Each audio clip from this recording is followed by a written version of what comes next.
அல்லவோ.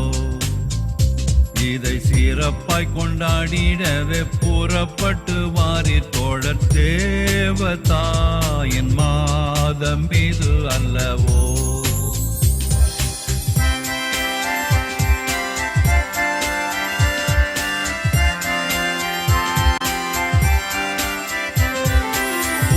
உள்ள மானிடர்க்கு தேவதூதன் தந்த அன்னை, புண்ணிய வரங்கள் எல்லாம் கொண்ட அன்னையே.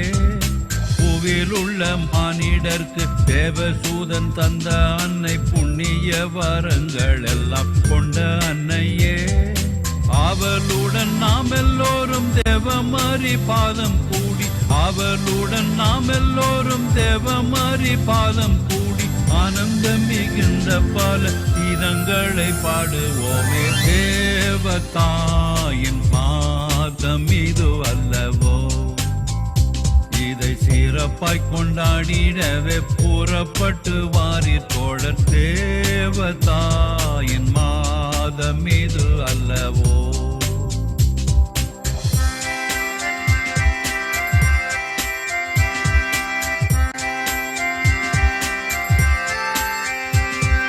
தோட்டங்களில் உள்ள பல வாட்டம் இல்லா புஷ்பங்களை தோடு தோடாய் சேர்த்து நல்ல மாலை கட்டுவோம்.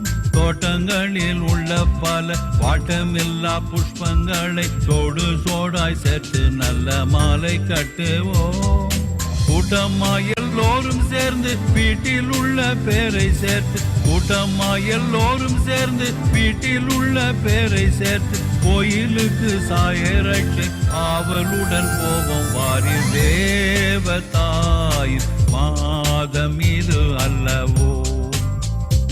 இதை சிறப்பாய் கொண்டாடிடவே புறப்பட்டு வாரீர் தோழர், தேவதாயின் மாதம் இது அல்லவோ.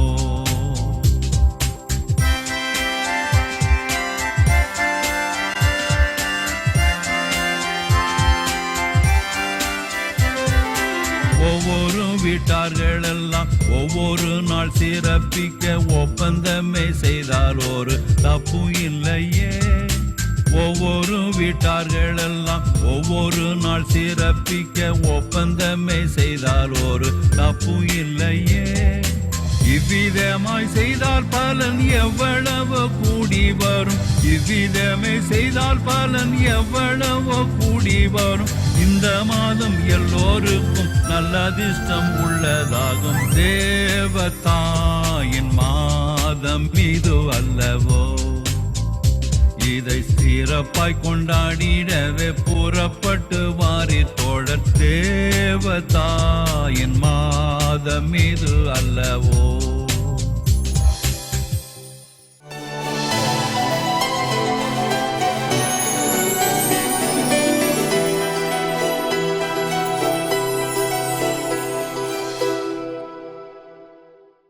மாதா தொலைக்காட்சி அன்பு நேயர்களே, உங்கள் அனைவருக்கும் என்னுடைய அன்பான வணக்கங்கள்.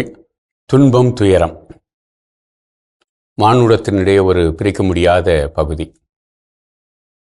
யாரும் துன்பமற்றவர்களாக வாழ்ந்திருக்க வாய்ப்பே இல்லை. துன்பம் எல்லோரையும் பீடித்து விடுகிறது. வீட்டுக்கு வாசப்படி என்பது போல ஒவ்வொரு மனித வாழ்விலும் துன்பங்கள் நிறைந்திருக்கின்றன. இந்த துன்பங்களை நாம் அனுபவிக்கிற பொழுது சுமை தாங்கிகள் நமக்கு தேவைப்படுகிறார்கள். ஆண்டவர் இயேசு சிலுவை பாதையிலே அவருடைய சிலுவையை சுமப்பதற்கு சிமியோன் உதவி செய்தார். அதுபோல எத்தனையோ சிமியோன்கள் தேவைப்படுகிறார்கள்.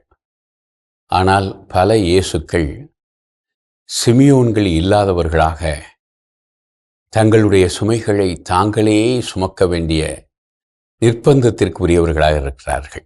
ஆனால் நாம் கவலைப்பட வேண்டிய அவசியமில்லை. அன்னை மரியா இருக்கிறார். அன்னை மரியாவை துன்புற்றோரின் ஆறுதல் என்று நாம் அழைக்கிறோம். த கம்ஃபர்டர் ஆஃப் த அஃப்ளிக்டட். அன்னை மரியா எங்கு துன்பம் இருந்ததோ உதவி தேவைப்பட்டதோ அங்கே அவர்கள் கேட்காமலே அவர் போய் நின்றார். 2 உதாரணங்களை நாம் சொல்லலாம். ஒன்று, எலிசபெத் அம்மாள் முதிர்ந்த வயதிலே ஒரு மகனை கருத்தரித்திருக்கிறார். எனவே பழிச்சொல்லுக்கு அவர் பயந்து வீட்டிலிருந்து வெளியே வராமல் வீட்டுக்குள்ளேயே அடங்கி கிடக்கிறார். அத்தகைய முதிர்ந்த வயதினரான தன்னுடைய உறவினருக்கு ஆறுதலாக இருப்பதற்காக அன்னை மரியா விரைந்து சென்றார் என்று லூக்கா நற்செய்தி சொல்கிறது. லூக்கா நற்செய்தி 1:39 அன்னை மரியா யூதேயா மலைநாட்டில் உள்ள ஒரு ஊருக்கு விரைந்து சென்றார் என்று லூக்கா சொல்லுகிறார். விரைந்து என்ற சொல்லுக்கு உடனடியாக வேகமாக என்று நாம் பொருள் கொள்வோம். ஆனால் விவிலியத்திலே 2 வேறு அர்த்தங்கள் இருக்கின்றன. ஒன்று, மிகுந்த ஆர்வத்தோடு. 2வது, இறைவனுடைய திருவழிபாட்டிற்கு பணிந்து என்று அர்த்தமாகிறது. அவர் உதவி செய்வதற்கு ஏதோ கட்டாயத்தினாலோ வேறு வழி இல்லாமலோ செல்பவர் அல்ல. மாறாக அவர் மன விருப்பத்தோடு சென்று உதவி செய்கிறவர். 2வதாக, எலிசபெத் அம்மாளை பொறுத்தளவிலே அவர் கபிரியேல் தூதரிடம் கண்ட காட்சியில் சொல்லப்படுகிறது, உம்முடைய உறவினரான எலிசபெத் தன்னுடைய முதிர்ந்த வயதில் ஒரு குழந்தையை கருத்தரித்திருக்கிறார் என்று சொல்லப்படுகிறது. எனவே அதை நம்புகிறார், விசுவசிக்கிறார். எனவே ஒரு துன்புற்றோருக்கு ஆறுதலாக இருப்பவரில் 2 விஷயங்கள் வெளிப்படுகின்றன. ஒன்று, இறை நம்பிக்கை. இன்னொன்று, கட்டாயத்தினால் அல்ல, மிகுந்த மனவிருப்பத்தோடு. எனவே அன்னை மரியா துன்புற்றோரின் ஆறுதலாக இருக்கிறார். குறிப்பாக வியாகுல அன்னையை உற்று நோக்குகிற அனைவரும் இதனைத்தான் கற்றுக்கொள்கிறார்கள். அன்னை மரியா துன்புற்றார், துன்புற்றவர்களுக்கு ஆறுதலாக இருந்தார். எப்பொழுதும் துன்புற்றோரின், துன்புறுவோரின் ஆறுதலாக இருக்கிறார். எனவே இத்தகைய அன்னையை நாம் பெற்றிருக்கிறோம். அன்னை மரியா வியாகுல அன்னை, வியாகுலத்தில், துன்பத்தில் இருப்பவர்களுக்கு எப்பொழுதும் ஆறுதலாக இருப்பவர். எனவே அந்த துன்புற்றோரின் ஆறுதலான அன்னையை நாடி செல்வோம். அப்பொழுது நாம் அவருடைய அரவணைப்பை பெற்றுக்கொள்வோம். துன்புற்றோரின் ஆறுதலை எங்களுக்காக வேண்டிக் கொள்ளும். ஆமேன்.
தந்தையாகிய இறைவா,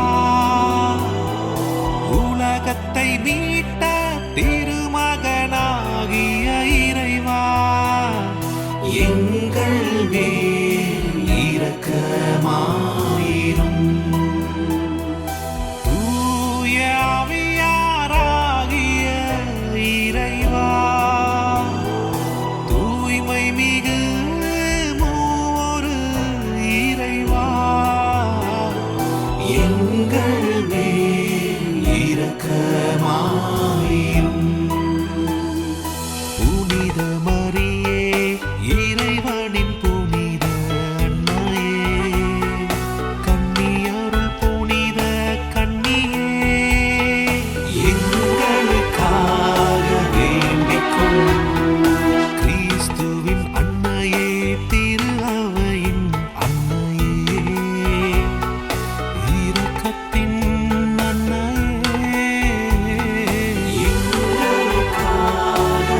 போக்கும் இறைவனின் செம்மறியே எங்கள் மன்றாட்டை கேட்டருளும். உலகின் பாவங்களை போக்கும் இறைவனின் செம்மறியே எங்கள் மேல் இரக்கமாயிரும்.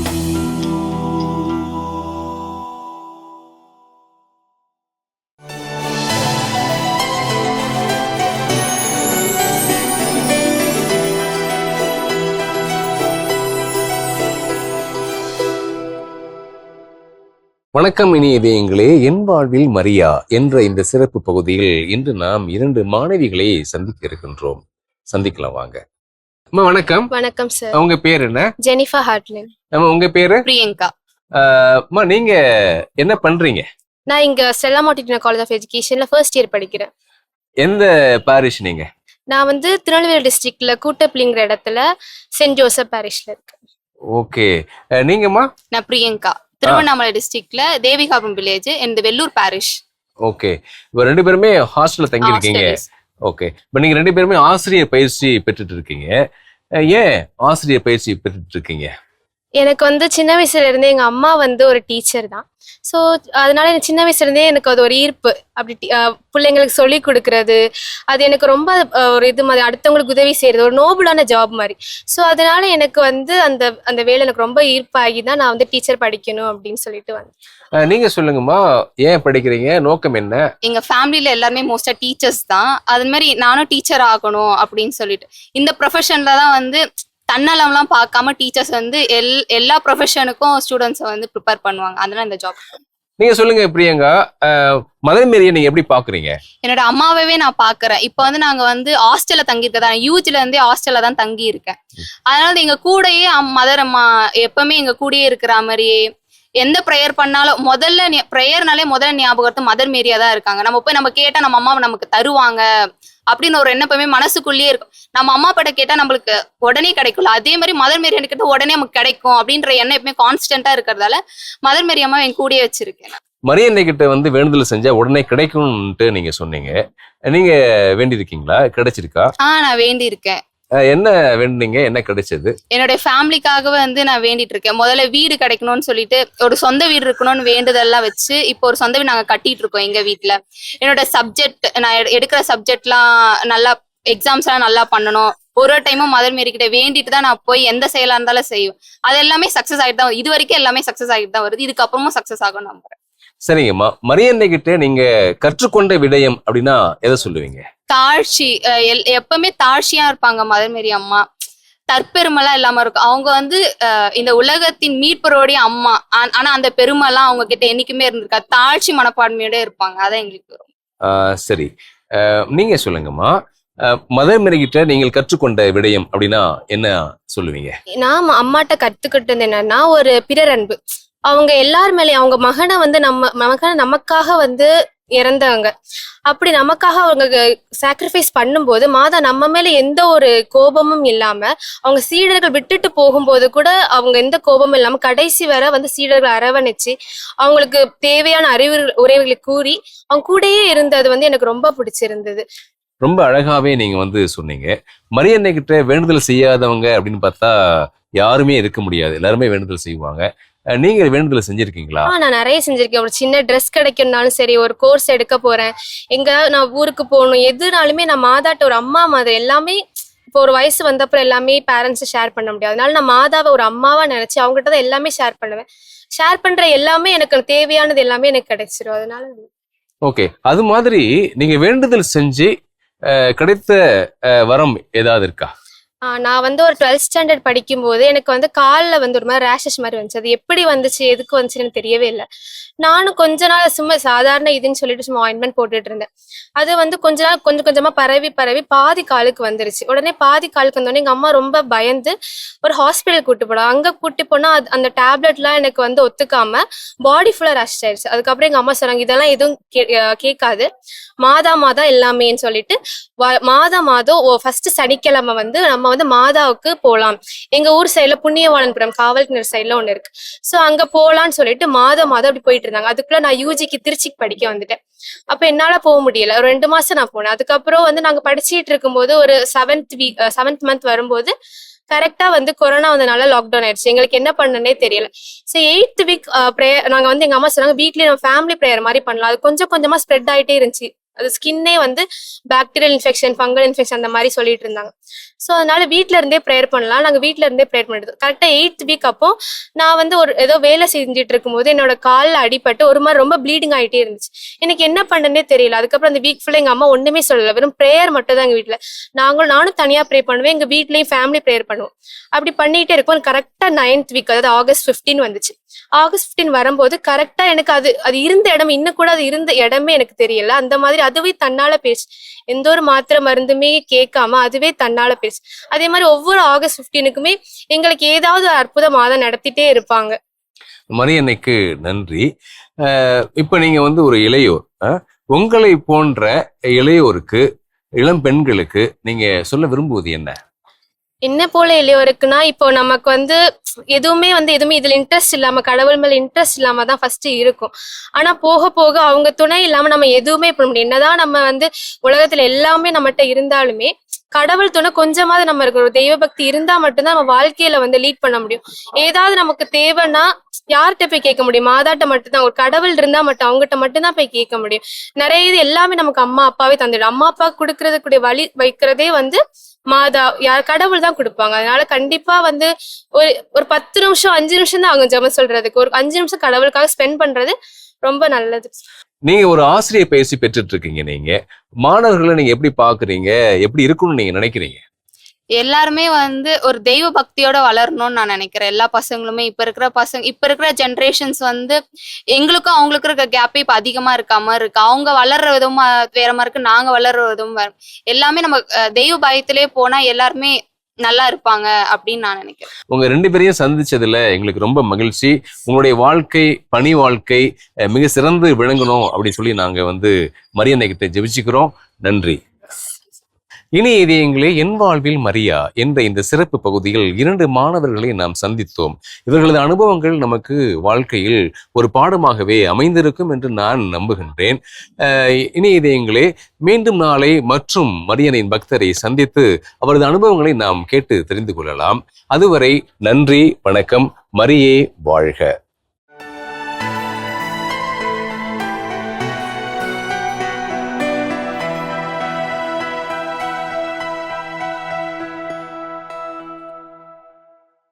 துயருற்றோரின் ஆறுதலே எம் இறைவா, மாதா வணக்க மாதத்தின் 8ஆம் நாளாகிய இன்று துயருற்றோருக்கு ஆறுதல் எம் அன்னை என சிந்திக்கின்றோம். துயருறுவோர் பேறு பெற்றோர், ஏனெனில் அவர்கள் ஆறுதல் பெறுவர் என்றுரைத்த உம் திருமகனின் கல்வாரி பாதையில் அவரை கண்டு அன்னை மரியாவும் பெரும் துயருற்றார். பெருந்துயருற்ற ஒருவர் மட்டுமே துயரத்தில் இருப்பவர்களுக்கு ஆறுதல் கொடுக்க முடியும். உன் உள்ளத்தை ஒரு வாழ் ஊடுருவும் என்று சிமியோன் கூறியது முதல் கல்வாரியில் உயிரற்ற மகனை மடியில் கிடத்தியது வரை 7 பெரும் துயரங்களை அவர் முழுமையாக அனுபவித்தார். தன் துயரங்களின் மிகுதியால் நம்பிக்கையை இழக்காமல், உமது மீட்பு திட்டத்திலிருந்து தடம் புரளாமல் மன்னக வாழ்வில் பயணித்தார். இவ்வாறு துயரங்களை முழுமையாக அனுபவித்த இறை நம்பிக்கையில் வேரூன்றிய அன்னை மரியா மட்டுமே அனைவரின் துன்பங்களை தாங்கக்கூடியவராக அல்லது துயருறுவோருக்கு ஆறுதல் அளிப்பவராக இருக்க முடியும். என் துன்பத்தில் உமது வாக்கு எனக்கு ஆறுதலாயிருந்தது என்ற திருப்பாடலின் வரிகளின்படி ஒவ்வொரு துயரத்திலும் உமது வார்த்தைகளை தன் உள்ளத்தில் வைத்து சிந்தித்து வந்தவர் அன்னை மரியா. மீட்பரின் தாயாக இருந்து இயேசுவின் துன்பங்களில் பாடுகளில் பங்கு கொண்டால் மட்டுமே மீட்பின் முழுமையாக பங்கெடுக்க முடியும் என்பதை நன்கு உணர்ந்தவராய் இயேசுவின் மீட்பு திட்டத்தில் துன்பங்களின் வழியாக பங்கு கொண்டார். அதே வேளையில் உம் திருமகனின் மீட்பில் நாங்களும் பங்கெடுக்க இயேசுவோடு சிலுவை சுமந்து கொண்டு அவரை பின்தொடர துயரங்களின் தாயாகிய அன்னை மரியா எங்களுக்கு துணை நிற்கிறார். துன்ப வேளையில் என்னை நோக்கி கூப்பிடு, நான் உனக்கு பதில் கொடுப்பேன் என்ற இறை வார்த்தையை அன்னை மரியாளை போல நாங்களும் பற்றி கொள்ள வரம் தாரும். அன்னை எங்களுக்காக பரிந்து பேசுவோராக இருக்கின்றார். எங்கள் துன்ப வேளையில் நம்பிக்கை இழந்து தடமாறாமல் அன்னையோடு இணைந்து உம்மை நோக்கி பயணிக்க எங்களுக்கு அருள் தாரும். இந்த மன்றாட்டுக்களை எல்லாம் எங்கள் ஆண்டவராகிய இயேசு கிறிஸ்து வழியாகவும் துயருற்றோரின் ஆறுதலாம் எங்கள் அன்னை மரியாள் வழியாகவும் உம்மை மன்றாடுகிறோம். ஆமென். எல்லாம் வல்ல இறைவன் தந்தை, மகன், தூய ஆவியார் உங்களுக்கு ஆசி கூறி உங்களை வழிநடத்துவாராக. ஆமென். மலையும்